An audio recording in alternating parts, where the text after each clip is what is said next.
if everyone will allow that, and maybe we can get started. Let me add everyone who comes in. Okay, so maybe we could start with an introduction. My name is Gregory. Here with me today is Michael, who will be discussing, will introduce you all to a particular part of our presentation today, dedicated to the murals of the library we'll be talking about. I'm about to bring up the PowerPoint here. So our presentation today is all about the oldest library at our university, the William Cullen Library. And you should see an interesting picture of it here as soon as I share my screen. Oops.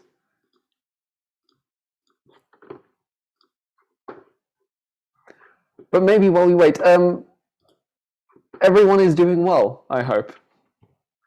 Todos estáis bien, ¿no? Yes, thank you. Very good. I'm very glad to hear that. Very.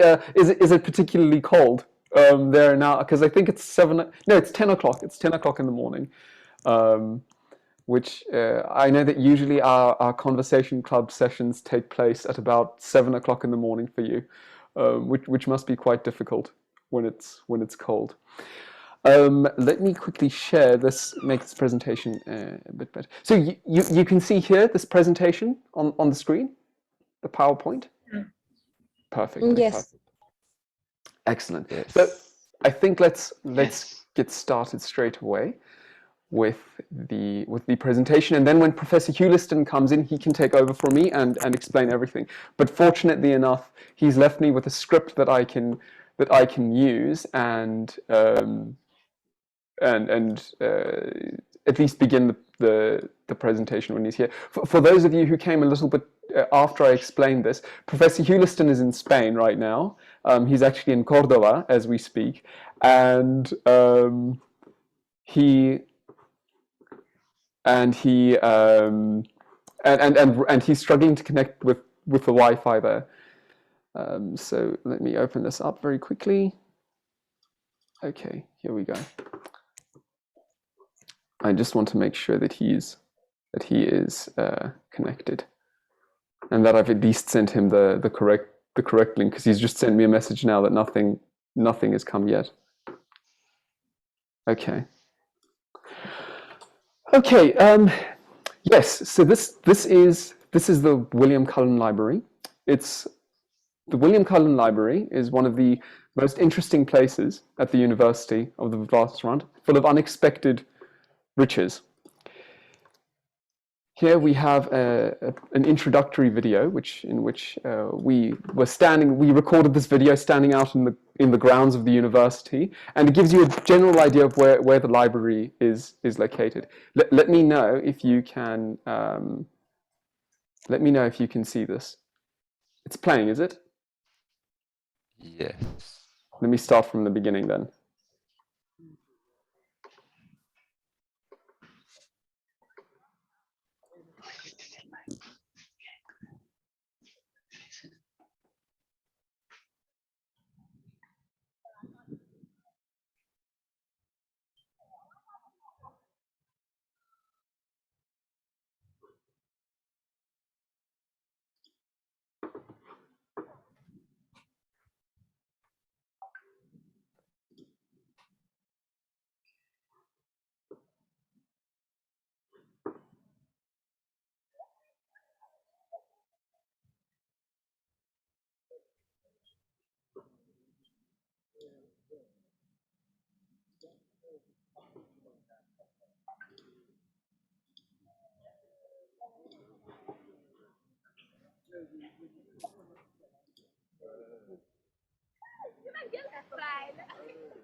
So there's a very general idea of the context in which the university, in which the library stands.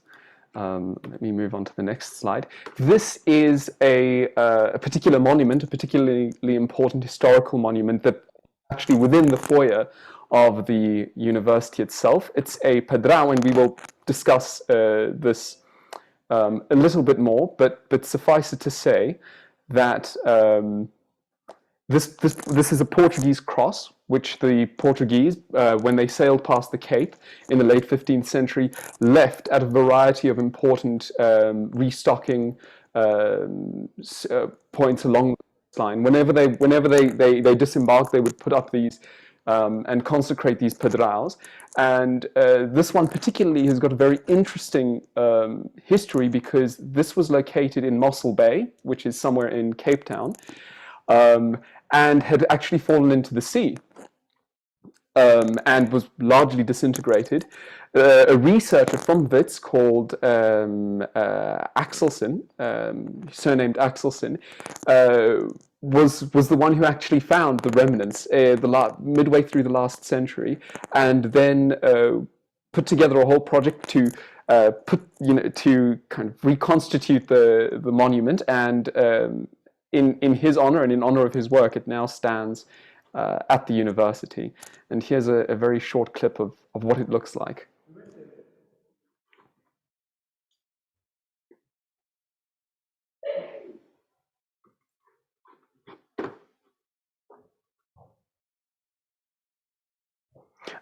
Unfortunately, on the day we couldn't film in the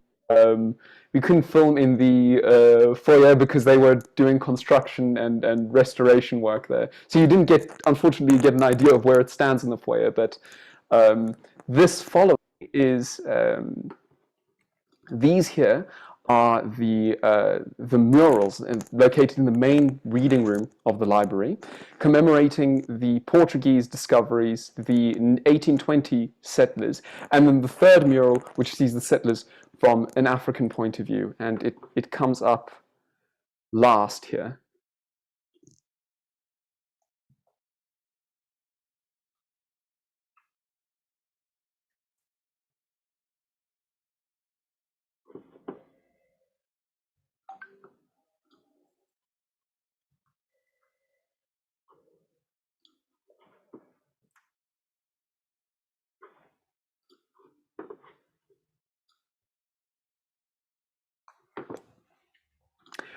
And we will definitely have more on that in a moment. I just very quickly want to send something to Professor Hewliston. Has just got in contact with me, asking me to help him with something. So I will be back with everyone in 1 minute.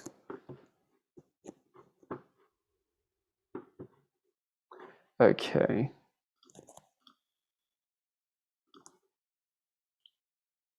Let me see. Compose. Do you want me to? Oh, if you could do it, actually, thank you, Michael. I didn't think of that. If you could maybe just send him the invite link from this to his Gmail, he's asked. Okay, all right. You can access the invite link, can you? The one that you WhatsApp to me? Yes. It's a good thing all of this is recorded. Yes, absolutely. Now everyone, send it now. Our mistakes are put on record for the rest of the rest of the Mexican Studies Center to know in perpetuity. Okay. Well, in that case, if you could take care of that, thank you very much. I think you have his Gmail address, do you? Perfect. Thank you. Okay. Well, let's continue with the presentation then. So, well, I think in fact, here, let's move here. In fact, maybe I'll take care of sending Professor Hewliston that information, because Michael is a. Well, maybe you could introduce yourself to everyone, Michael, and explain to them why you're in the ideal position to describe the meaning of these murals. Yeah, let me put myself on solid ground with an introduction. So, I definitely know some of you. but not all of you. My name is Michael Wilson, and I've attended Wits University since 2007. I started there, and I've been there on and off until now. And I studied fine art, so painting and drawing and sculpture in undergrad, and now currently I'm studying my master's in fine art. So that's why I was invited to speak about these murals because of my involvement in the visual arts. So I'm honored to be here to do so. I guess, Gregory, I would just ask you to skip to the next slide when needed. Is that right? All right, okay, cool. So as you saw in the video just now, this is as you enter into the Cullen Library. First, you go into the first door, and on your right, you see the patrao, which was that stone cross, which you can actually see something like that in this painting on the right hand side, to the sort of behind the female figure. There's a little gray cross. That's the patrao that Vasco da Gama, who unfortunately in this version does not appear. He is the kneeling figure. He would have taken that patrao with him on his travels to round the tip of Africa to find a route to India. I think probably in the Americas, you're more familiar with people like Christopher Columbus. So that was sort of a rival to Da Gama to find the best route to trade with, to enter the spice trade with India. I mean, it's a bit more complicated than that, but so this painting depicts a scene at, I actually need to get this name right. If I may interrupt very quickly, Please do. Our host, our official host has arrived. Let me quickly see where he is. I just saw him. There he is. Yes. And let me make Professor Hewliston a co-host. And yes, excellent. Apologies, everyone, for the slight delay. As we know, these technological there are always these contingencies we have to deal with in any technological situation. So maybe we can perhaps wait. Let Michael finish this presentation of the murals, and then afterwards we can have a formal presentation of Professor Hewliston. All right. Apologies for that disruption. No problem. Okay, there's a thumbs up from Victor. From Professor Hewliston. All right. Okay. So sorry, I was also a bit feeling in between there. So this is a depiction of the departure of Vasco da Gama, who in South Africa is a around Africa is a very famous Portuguese explorer. Although I found actually in teaching that, yeah, my Mexican students haven't heard the name, which, was just a surprise to me, because it's a name that I've been hearing since I was in primary school. And so in this painting in the middle, unfortunately, you don't see Vasco da Gama himself. He's on his knee receiving the banner which he would fly on his travels.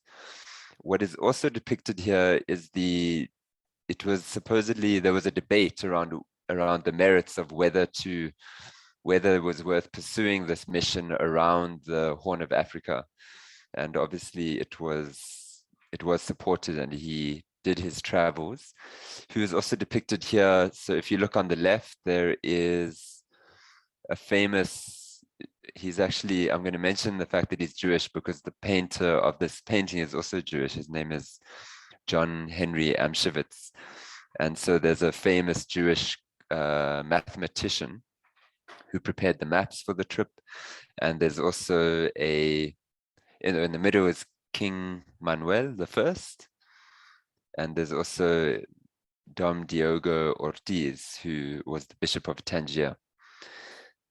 Okay, and then on the other side, there's Bartholomew Diaz, who some of you may have heard of, an earlier Portuguese explorer who actually joined Vasco da Gama on this trip.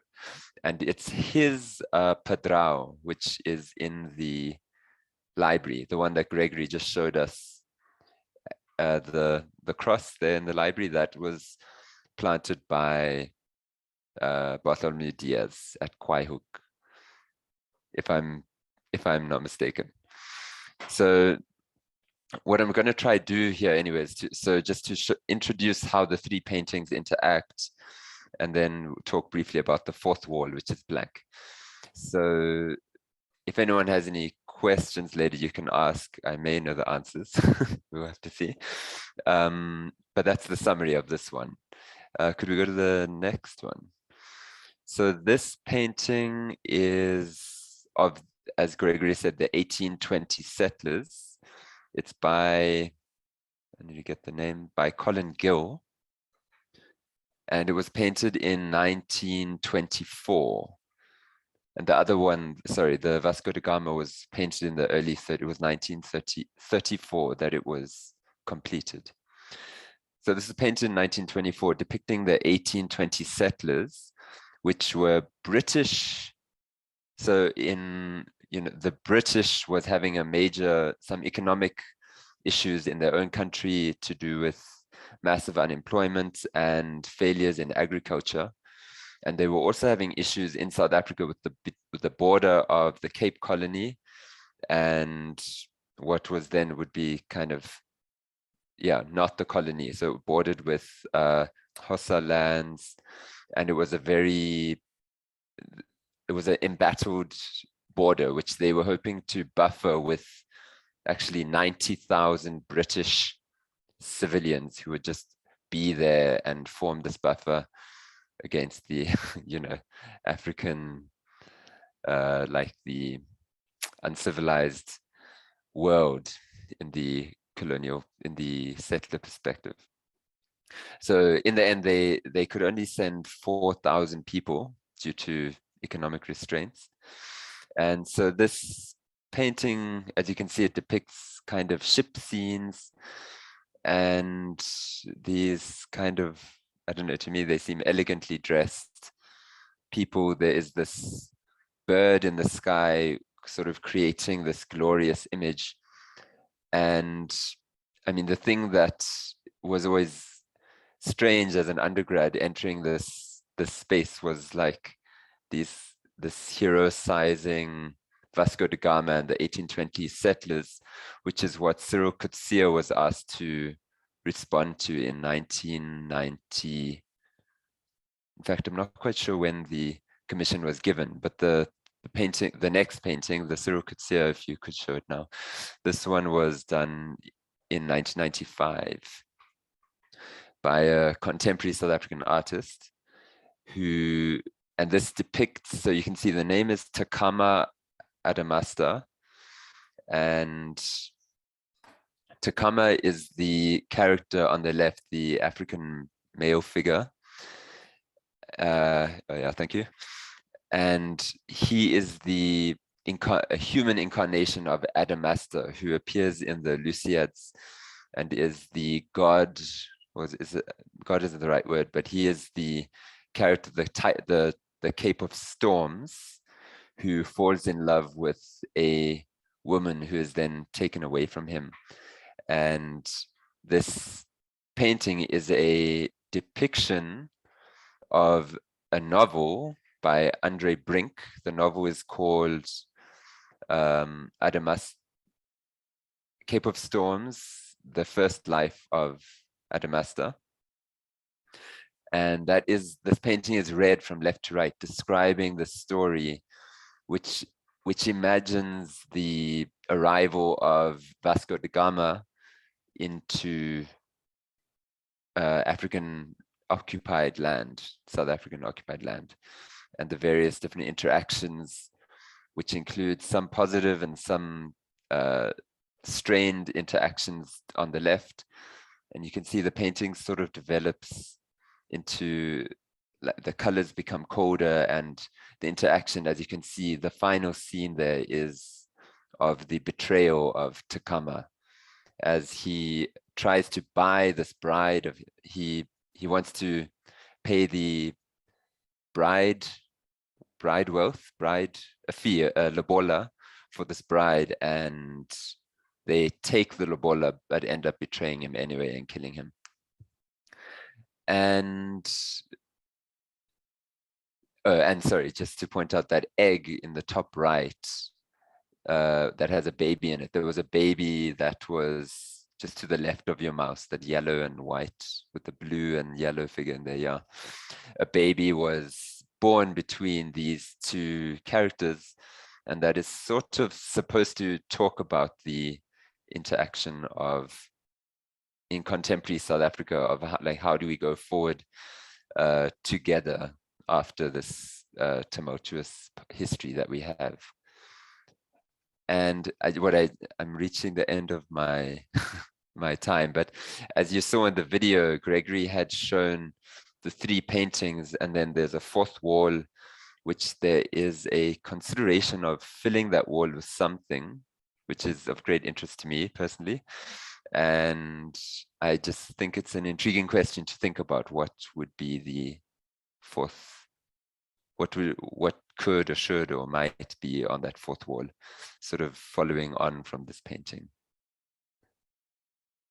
Yeah. Excellent. Thank you very much for that.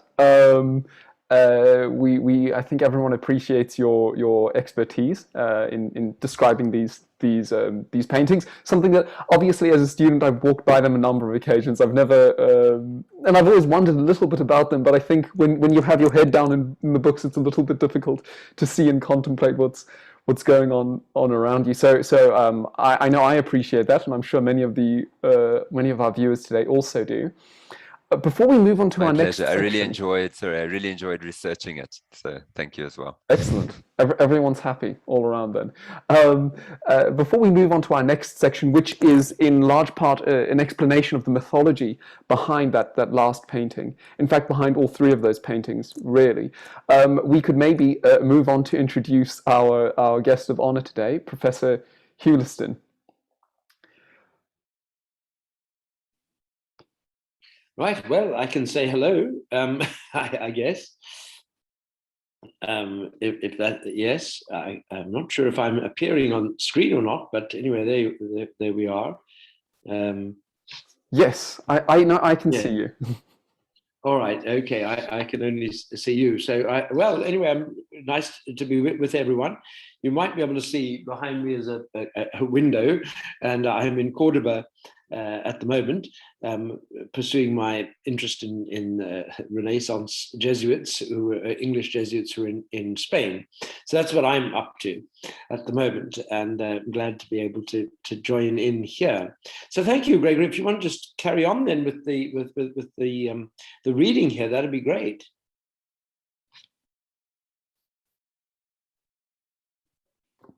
Sorry, trying to find my mouse there. Yes, perfect. So maybe I will very quickly introduce the topic and then the reading. So for our audience's benefit, what will follow soon is reading from the Lusíads, or Os Lusíadas, which is Portugal's major work of epic poetry, written by Luís de Camões in the mid to late 16th century. And the Lusíads describes the whole process of discovery and exploration and the various Portuguese expeditions, which of course are the topic of that first mural we saw. What we will see and within that, in the 5th canto of this work, the poet describes the formation of these mountains that you'll see on your right, which we call the Cape Point Mountains. And the story goes that this almost this titanic figure, Adamastor,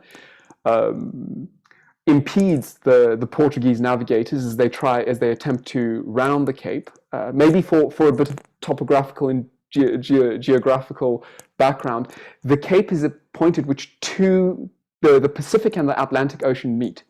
And it's also known as the Cape of Storms. It's an extremely, extremely dangerous place to sail even today, and even with our modern technology. So it was much more the case back in the 16th and 15th centuries.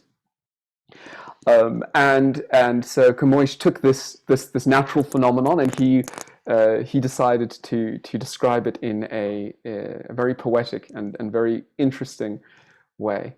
And what follows is a recording of my younger sister, who speaks Portuguese and decided to do us a favor. And I will play it now. Oops, okay, let me try. Não acabava quando uma figura se nos mostrar no ar.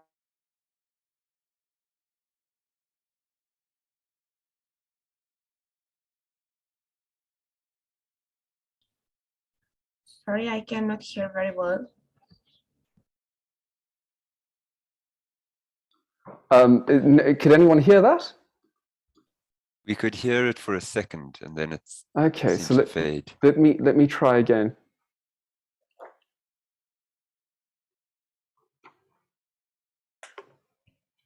Não acabava quando uma figura se nos mostrar no ar robusta e valida, de disforme e grandíssima estatura, o rosto carregado, a barba escolhida, os olhos encurvados e a postura mendonha à má, e a cor terrena e pálida, cheios de terra e crespos os cabelos, a boca negra, os dentes amarelos. Tal grande era de membros, que bem posso certificar-te que este era o segundo de rodes estranhismo colosso, que dos 7 milagres foi do mundo, com um tom de voz nos falando e grosso, que pareceu sair do mar profundo, arrepiam-se as carnes e o cabelo, a mim e a todos, só do ouvi-lo, belo. E disse, ó gente ousada, mais que quantas no mundo comentarão grandes coisas, tu que por guerras cruas, tais e tantas, e por trabalhos vaus nunca repousas. Hoje os vendados terminos quebrantas, e navegar meus longos mares ossas, que eu tanto tempo a já que cargo e tenho, nunca arados de estranho o próprio reino. Pois vens ver os segredos escondidos da natureza e do unido elemento, a nenhum grande humano concedidos, de nobre ou de imortal merecimento. Houve os danos de mim, que apercebidos estão o teu sobejo atrevimento, por todo o largo mar e pela terra, e ainda has de subjugar com dura guerra.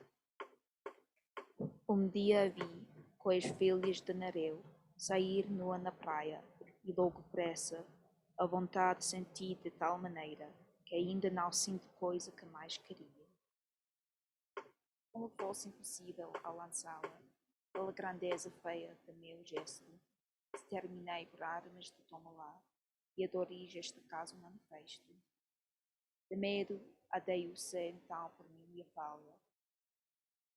Mas ela, com o formoso eriço honesta, respondeu, falecera o amor bastante, da ninfa que sustento de um gigante. Contudo, por livrarmos o oceano, de tanta guerra eu buscarei maneira, com quem, com minha honra, escuça o dano, tal resposta me torna mensageira. Eu que cair não pude neste engano, que é grande dos amantes a cegueira, encherão-me com grandes abundâncias o peito de desejos e esperanças. Já nasciu, já de guerra desistindo, uma noite de dores prometida, me aparece de longa o gesto lindo, de branca tetis única despida, como doída corri de longa abrindo, os braços para aquela que era vida, deste corpo, começo os olhos belos, a lhe beijar as faces e os cabelos.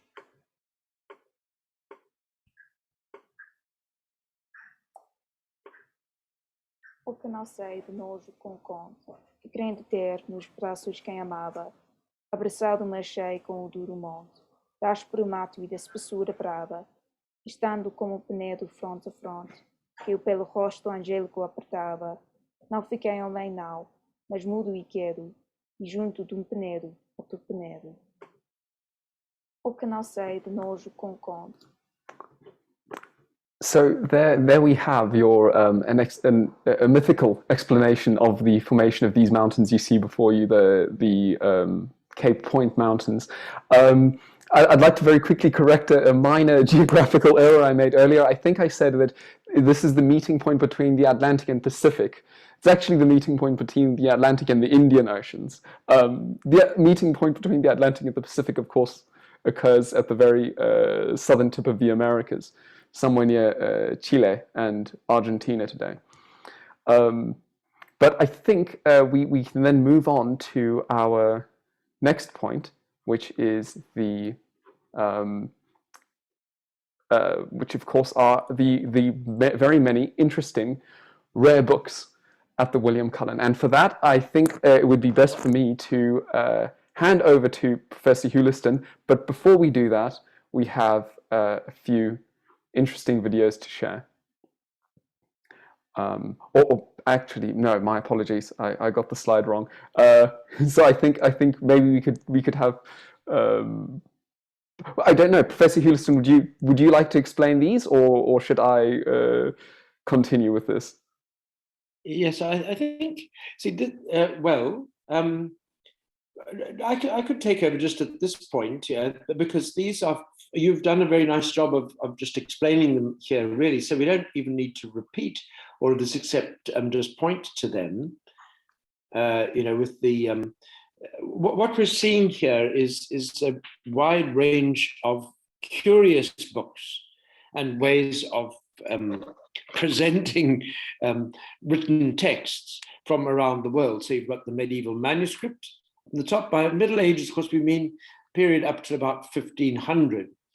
Then on the right, you've got, looks probably also a manuscript, yes, the Gospel manuscript from a little bit later on. Then you've got a papyrus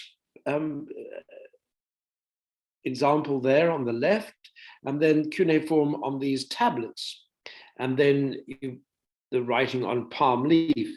So it's showing you different types of script and also different types of materials that they're on. So I think that's these are all remarkable treasures, although they did explain to us that the tablets are fake, or they're kind of copies, they're not the real thing. But otherwise, we've got these curious materials. So should we go on to the next slide then? From there? Yes, so this tiny little book here, it's about the size of a fingernail, really, over there on the left. You can see I think it's been placed on a plate, is that right? I think to give the size.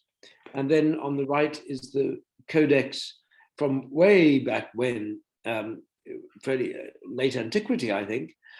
Now the point here is that a codex is the form of the book as we have it today. It goes back to those early times, but we normally think of early books as being scrolls. But then the codex is this format that we still use today. So it is one of the great inventions. You could almost say it's like inventing the wheel, because we really don't want to have scrolls. Although it is curious how now that we're on computers and cell phones, we're scrolling again. So it's almost like modern technology has taken us back to before books were produced. So there's kind of an irony of history, isn't there? Yes. So let's go. To extend the metaphor, reinventing the wheel. Yes, or making the wheel square again, perhaps. Yeah. All right. Now here we have Margaret Atsangu, who is the branch librarian here, demonstrating how people in the 19th century created paintings on the foredge of books. So you might want to play those for us, Gregory.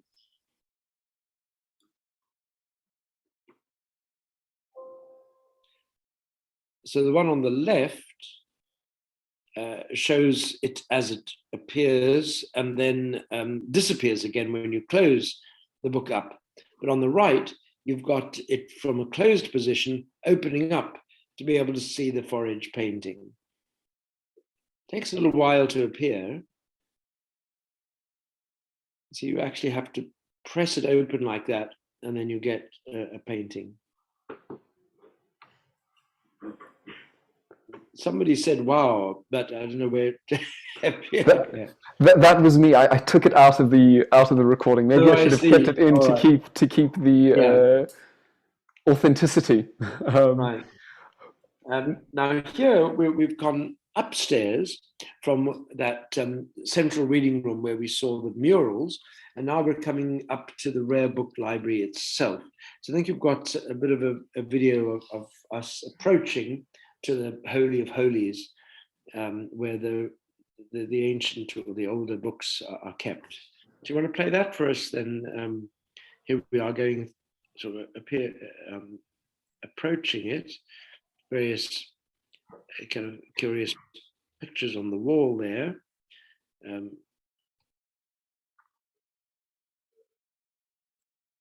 then we're entering the room or the ante-room there, and then into the collection itself. Now, this very first room, these are really books about books. So they're to do with printing history and so forth for the most part. Then we'll make our way through into the next room where you can start to see these early printed books on the shelves. They are from various periods right up to the 19th century, but the ones we're interested in are these ones on the left here, which are from a very much earlier period. And then I think there's a second room with a further collection there. These are a little bit more recent for the most part. It just shows how difficult it is to maintain books and keep them in order. But here we come to the part where I'm going to start speaking, I think.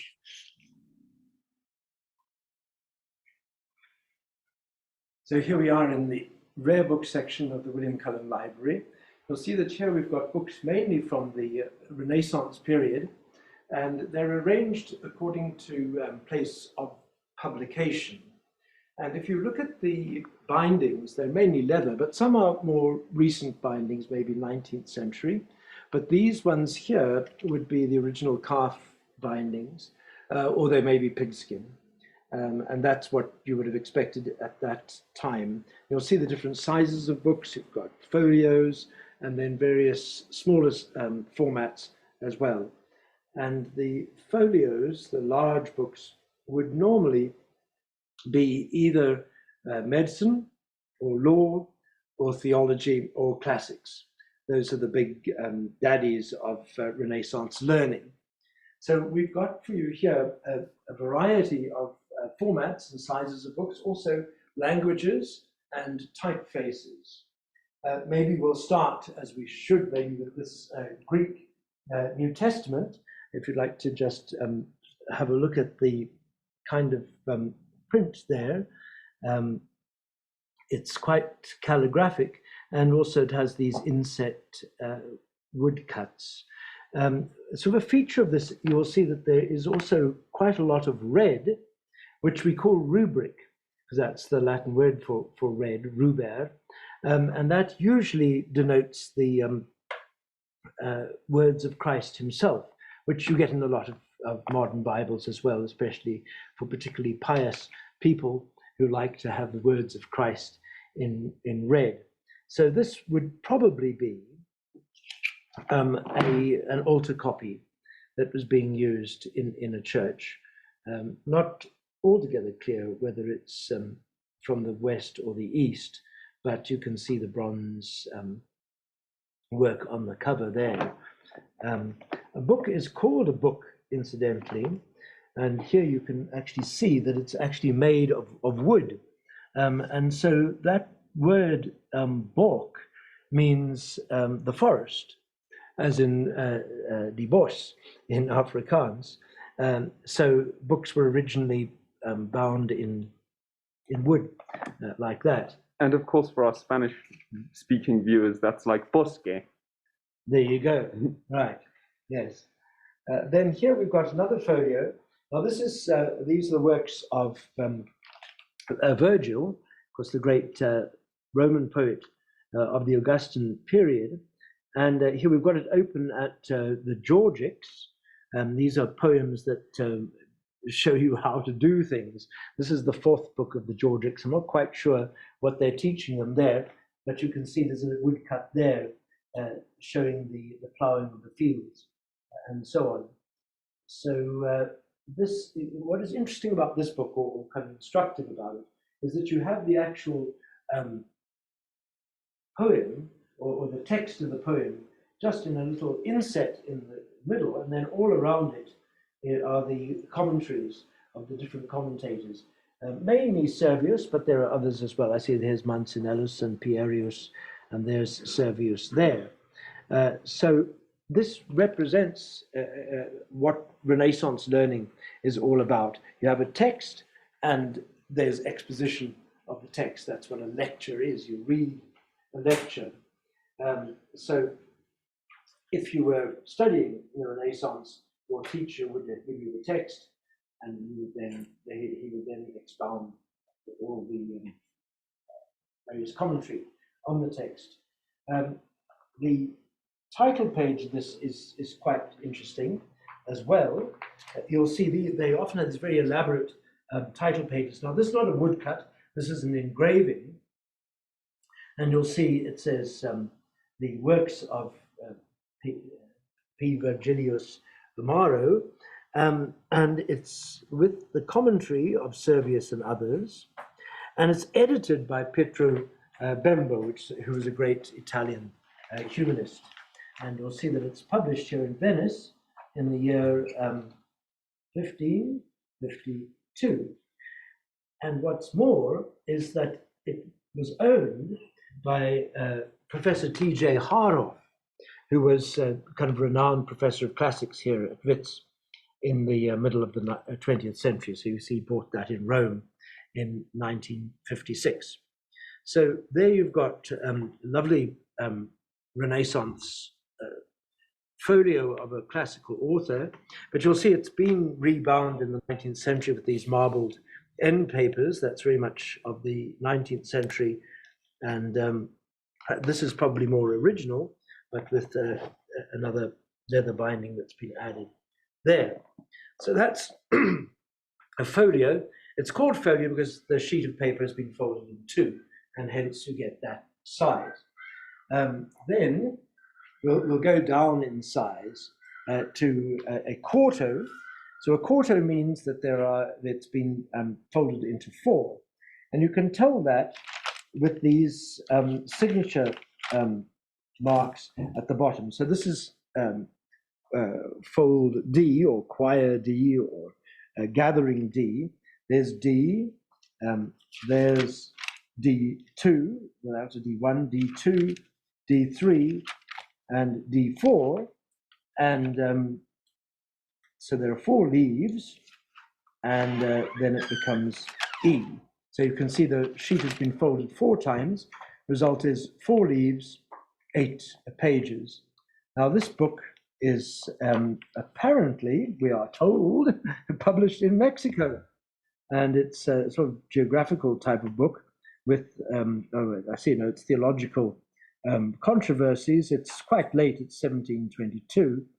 The place of publication appears to be Rostoki, which would be Rostock, and presumably that's a place in Mexico, or certainly the English version of a place in Mexico.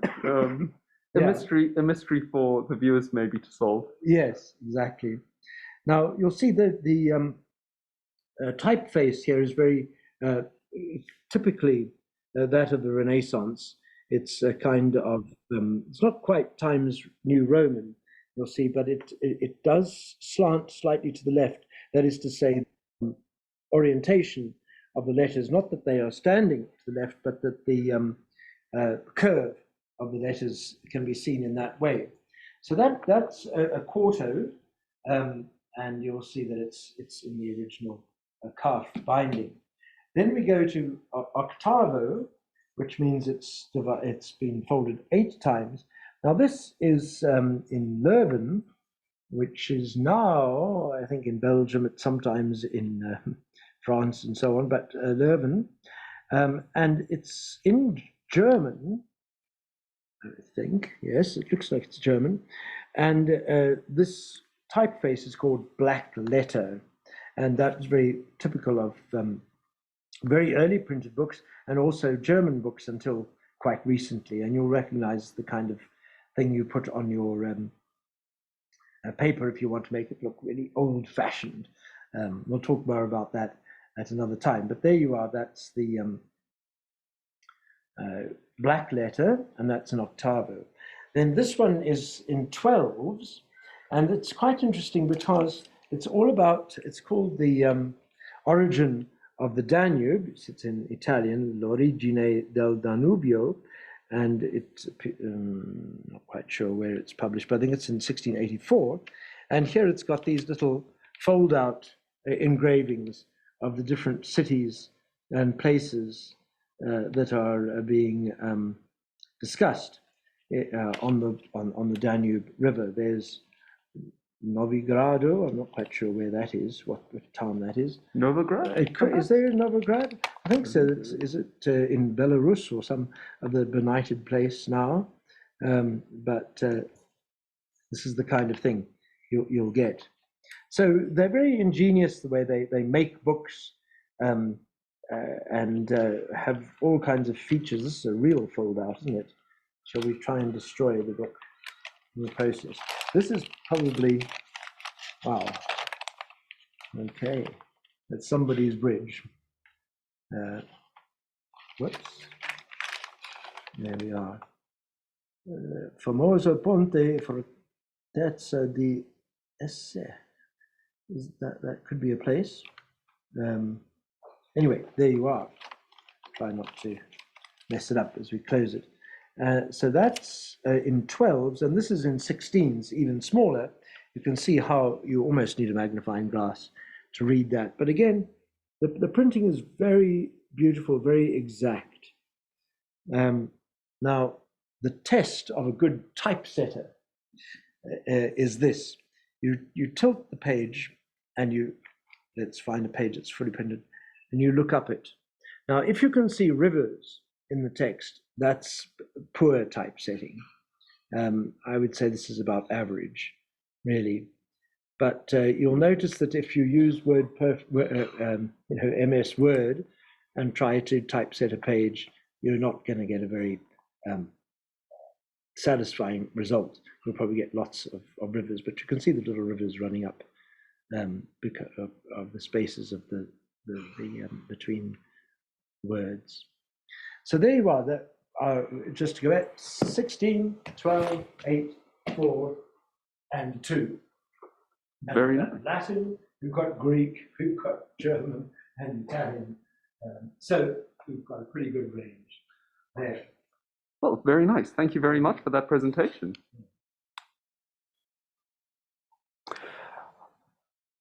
Yes, so I hope you all enjoyed that overview of some of the most significant rare books in this section of the library. I would like to very quickly mention that I've received news that my power will be going out at 6 o'clock, which is for us in South Africa, that's in approximately 8 to 9 minutes. In which case, I think I'd like to take directions from Professor Hewliston as to where we should go next. I think we've got enough content in here to perhaps do a follow-up session in some months as well. Yes, I would think this is, if we just have a quick look at the next couple of slides, tells you a little bit more about the making of these books, but I think it might be helpful to see if the people have got questions, but so maybe here we just see a Gutenberg Bible, and if you look at the next, so this is a printed book, that Gutenberg Bible, and this is a manuscript. You see how very closely related they are to each other. It's almost as though the printed book is trying to look like a manuscript, in the same way as ebooks are trying to look like printed books nowadays. So very similar kind of situation. And the next few tell us a bit more about the process of making books at that time. But I wonder whether, Gregory, we shouldn't see if there are people who'd like to ask some questions here, rather than try and rush through the rest of this. I see there's there's an article there that's being mentioned. Yeah, okay. Yes, so I think for context there, this is an article from one of South Africa's best resources for history online, the Heritage portal, about the library itself. So if any of you viewers are interested at all in learning a bit more about the library between now and when we hopefully do a follow-up cultural session about printing techniques, I think that this link will allow you to do so. But I think let's continue with Professor Huliston's suggestion regarding questions. And if you feel comfortable with it, or let me put it this way, if any of you would prefer to make your questions in Spanish, I'm happy to translate if need be.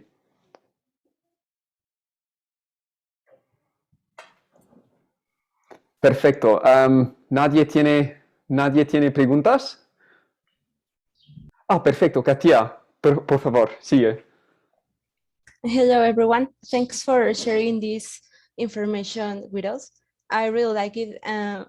I think that's because of my formation. I'm a graphic designer and specialized in editorial design. So this is great to see.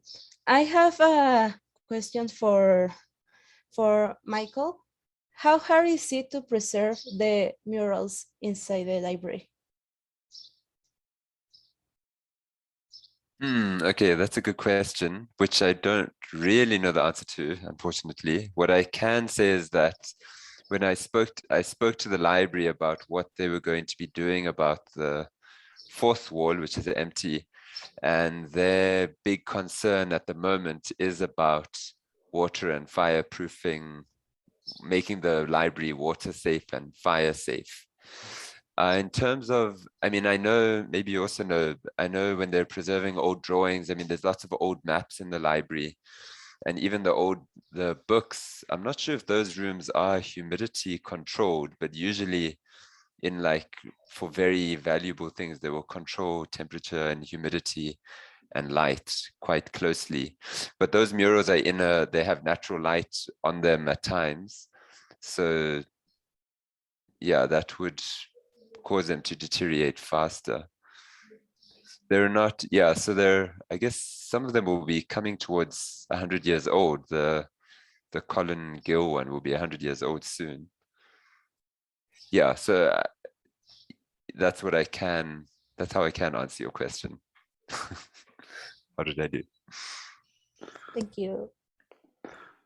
Excellent. Thank you for that question, Katia. Does anyone else? Oh gosh, we have Patricia Sevilla, who has a question for us. Yes, thank you. Well, I wanted to thank you, all of you, for this presentation, and I have a question. How is it that these books ended in this library? Were they found? Were they bought? Or were they donated?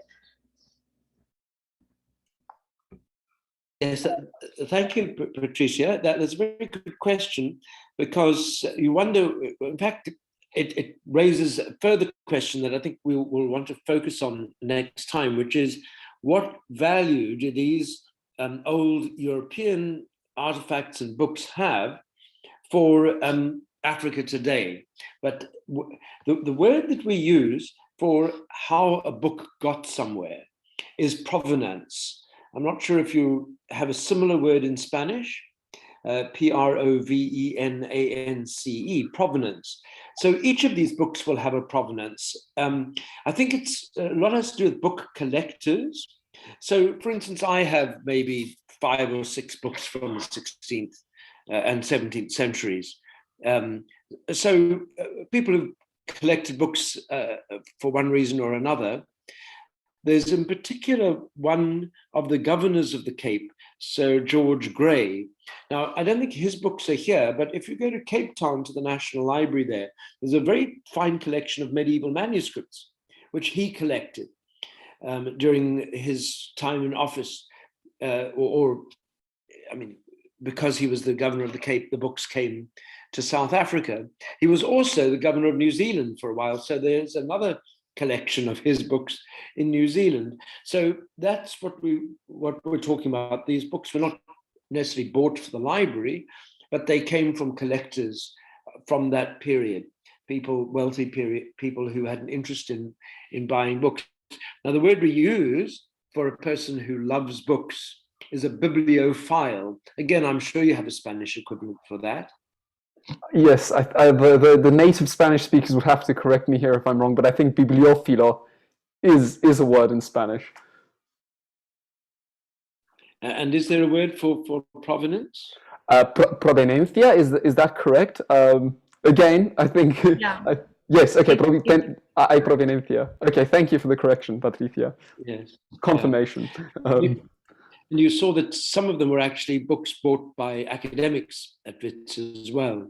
In the days when academics were paid so much money, they could buy these sort of things. But there you are. Excellent. I think you probably. Thank you. Thank you for that. Has anyone got an answer to the Rostock identifying Rostock? Yes, that's something. So maybe for context to everyone, in that section of the library that we saw, all of the books are categorized according to their place of origin, their place of publication, and the Mexico section is understandably for South Africa very, very small. And this particular book was cataloged in the Mexican section, but we don't know exactly where it came from. It says Rostock on the cover. So I wonder if any one of our viewers has any idea where that might be in Mexico. If it is in Mexico. No, I have no idea. When the professor told that it was from Mexico and then he said the name, I couldn't recognize where it is. It actually doesn't sound like No, it doesn't. It doesn't sound particularly Mexican. Although, of course, one of the interesting things is that Mexico had the first printing press in the Americas, as I'm sure many of you know, which is a story not too far linked from the history of UNAM itself. So that's an interesting link between our subject matter and all of you, our guests. Is there I think we maybe have enough time for one more question. I'm very fortunate because the power hasn't gone out just yet, so bear with me if suddenly the session abruptly ends, but maybe we could have one more question before we finish off here today.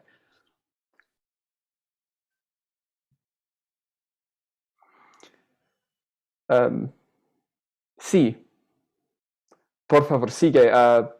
Bianca Estela, si estoy correcto. Sí, Blanca. Blanca, lo siento. It's okay.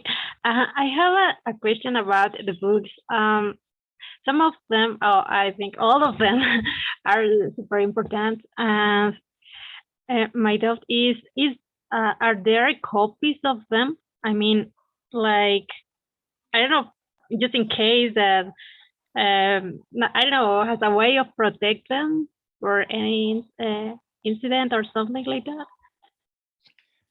So you are asking in a way, Bianca, that whether they are in danger, or some might be damaged or stolen, or is that what you're concerned about? Yes.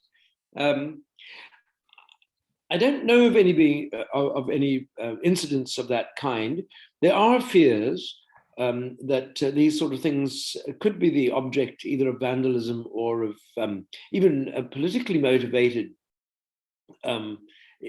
interference. But I don't think any have been lost as such. I many years ago got a catalogue of these rare books in the library, and I think they're all still there, as far as I can tell. In fact, the librarian didn't have a copy of this catalogue either. So I was rather pleased to be able to say, hey, here you go. You can see what there is. And why one book rather than another is there is very hard to tell. But I think they're safe and they've been looked after. But you can see that quite a lot of them were in quite poor condition, weren't they, if you looked on the shelves? Is that what was worrying you?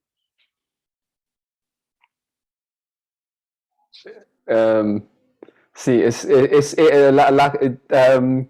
la condición de los libros te preocupaba, Blanca. Yeah, something like that. I think that, I mean, like documents that are very important are in places where nobody can't get the access to them. But I saw, for example, when I don't know, there is like an incident where they can get damaged or something. I don't know if there is like, yeah, a way of protect them or the information that they have or something like that, just to keep like um, them, I don't know, all the information. Mm. Yeah. Well, I Yes. think fortunately enough, many of these books are themselves copies of originals. So there are many other copies, not of the editions in the library itself, but there are many sister and brother copies around the world. So we're fortunate in that sense. And of course, in terms of security from sort of casual theft, the nice thing is that they are something that wasn't, I don't think, evident in the video that we made. Or this section of the library isn't open to the students in general. You need to get special permission to come up to the second floor where we were and view all these books. So they're protected in that sense. But I do agree that it is a. There's also another. I see there's a question from Ellie, but it's rather a sad thing, really, that there were riots a couple of years ago where shops were looted and so on.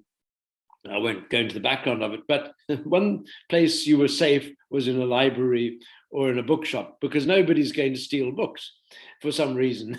And so unless you have a sort of hatred for books or some kind of perhaps motivation to destroy them, people don't steal them on the whole. They don't. They'll see a TV set, they'll steal that, but they won't steal a book, which is, I suppose, quite reassuring, but also rather sad that books aren't thought to be objects of theft very much. But there was a question here from Ellie. It was something to do with is there were there's books, or just if someone wants to visit the library. Yeah, well, if you were in Johannesburg, you would certainly be able to. I mean, you have to ask permission, but you'd certainly be able to come and see them. I don't know if there's very much in the way of a website in relation to this, but a very good place to go would be to the British Library website. And I mean, of course, their collection is vast in comparison to this, and you'd certainly get a lot more information about rare books, manuscripts, and so on. And they're really good because you can download various manuscripts and so on just to have a look at. So that's what I would recommend there. Wonderful. Well, I think thank you everyone for your participation. Thank you so much, Michael, for joining us today and lending your expertise. And of course, thanks in principle, generally, and particularly to Professor Huliston for managing this project and proposing it and running it. And of course, thank you to everyone who viewed today. It was a great pleasure having you. It was very nice to hear your questions. I hope you enjoyed it all. We are recording this, and I will speak with the directors of UNAM South Africa to see if we cannot somehow manage to send a copy or send the link to everyone so they can have a chance to look through it again. But I think until we have a follow-up, I think we need to. We found out that we weren't able to get through half of what we had planned. So we've definitely got enough for a follow-up in our next time the cultural sessions roll around. And but between then and now, I think I bid everyone goodbye. I hope all of you in Mexico have a wonderful day. Given that it's what is it now? 11 o'clock, I believe. 11:07. Yeah, you're right. Excellent. Entonces que todos tengáis un buen día y muchísimas gracias por venir. Gracias. Gracias. Yes. Well, I would say adios as well. And here it is getting towards evening. It's buenas noches, I think. And I'm going to go out and see what there is in the town this evening. You know, Cordoba's got this amazing cathedral which contains a mosque. Yes. So it's originally a mosque from the Moorish period, and then there's a cathedral built over it. I'm going to go and have a look at that tomorrow morning. So it's a very interesting combination of faiths and history there. Excellent. Okay, thank you everyone, and goodbye then. Thank you, Gregory. Thank you, everyone. Goodbye. Thank you. Yes. All right. Evening. Bye.